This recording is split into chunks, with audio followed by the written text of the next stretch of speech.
ferramenta de transformação de uma sociedade. E o maior desafio é mostrar que a missão é a mesma das duas instituições. Priscila, agora, eu uma vez tive a oportunidade, en passant, de conhecer sua mãe, Neumara. Em que você acha que você puxou sua mãe?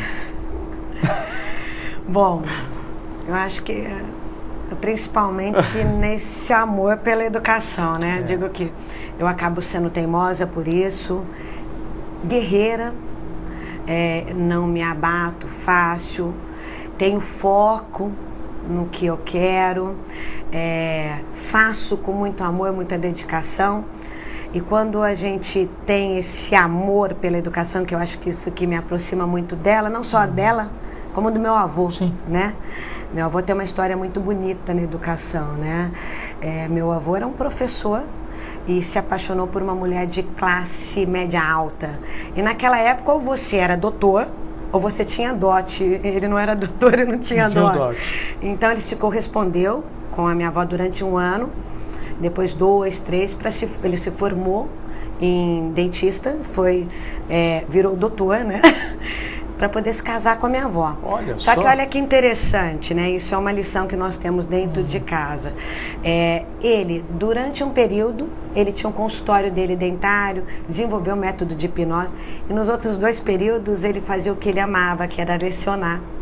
E o que deu certo na vida dele? Educação.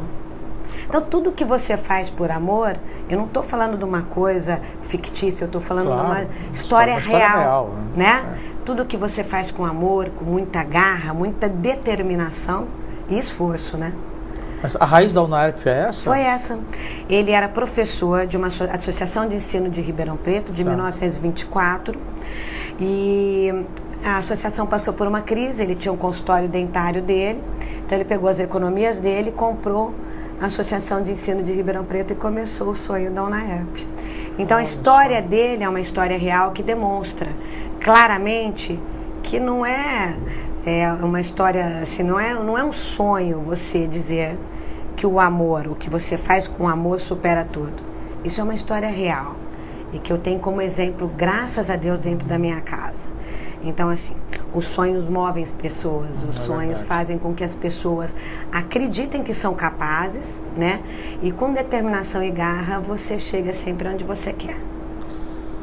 Pegando o seu sonho, determinação e garra, hoje você ocupa um cargo, você está, né? Está como secretário de Educação da cidade do Guarujá, cujo tem uma previsão orçamentária de 700 milhões de reais para 2010, né, fora as verbas suplementares. Ser secretário de Educação de uma cidade como Guarujá, onde é uma cidade que tem um dos maiores níveis de desigualdade do país, é o maior desafio da sua vida até hoje? É um grande desafio, é um grande. Eu não posso dizer que é o maior. Qual foi o maior?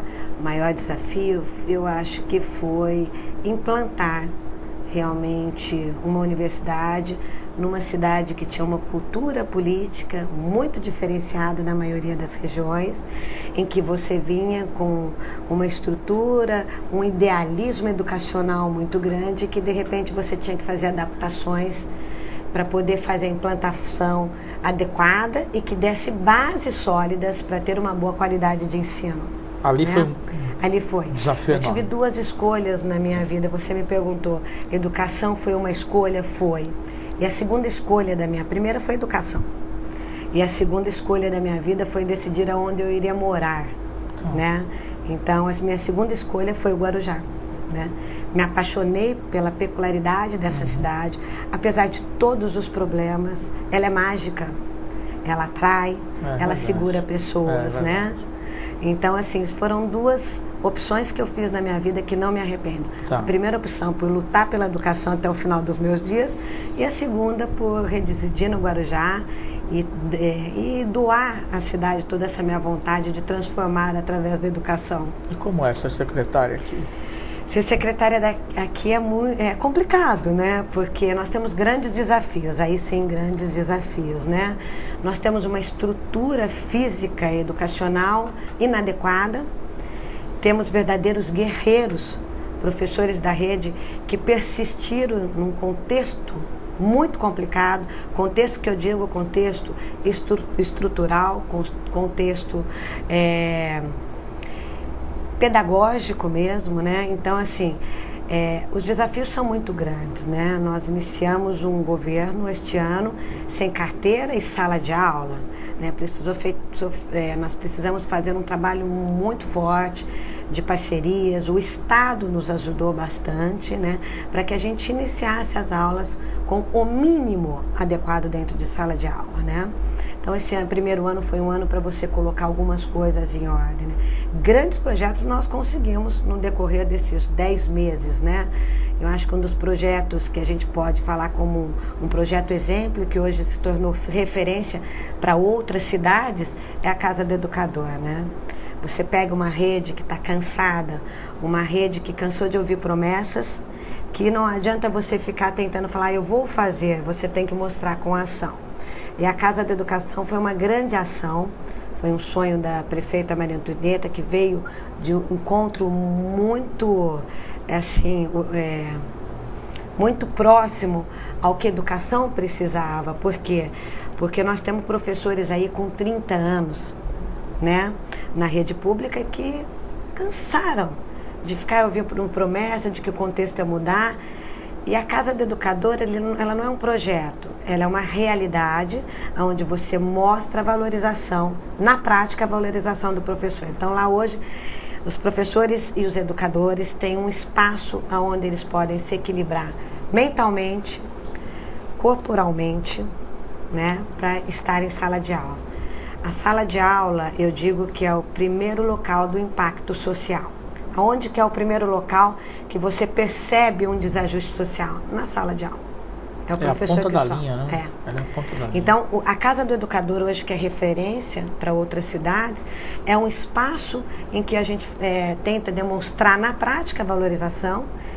O professor faz todos esses tratamentos, desde reiki, yoga, massagem, ensino à distância, capacitação, onde ele consegue um equilíbrio para que ele esteja na sua plenitude dentro da sala de aula, para que o processo de ensino-aprendizado seja realmente o melhor, né? Então, esse é um grande projeto em 10 meses.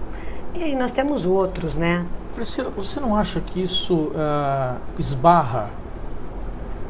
Eu não estou dizendo que não seja importante, porque a valorização da autoestima é tudo. Depende do estado emocional, pode ser tudo. Às vezes a única coisa que a gente quer é um carinho, né? Às vezes a pessoa vem te oferecer coisas até materialmente falando importantes, mas não, naquele momento você queria um colo. Eu só quero chorar. Você não acha que isso tudo fica comprometido diante da questão salarial, que é muito grave? Mas aí nós tivemos também grandes avanços, Wagner. Por exemplo, há muitos anos não se pagava a pecúnia do professor. E tem professores que estão aguardando há 20 anos a licença prêmio em pecúnia e nós estamos pagando em novembro e dezembro. Temos professores que há 15 anos, 20 anos estavam aguardando a licença prêmio em pecúnia, né, que é o pagamento da licença prêmio. E nós estamos pagando em novembro e dezembro todos os atrasados. Então, assim,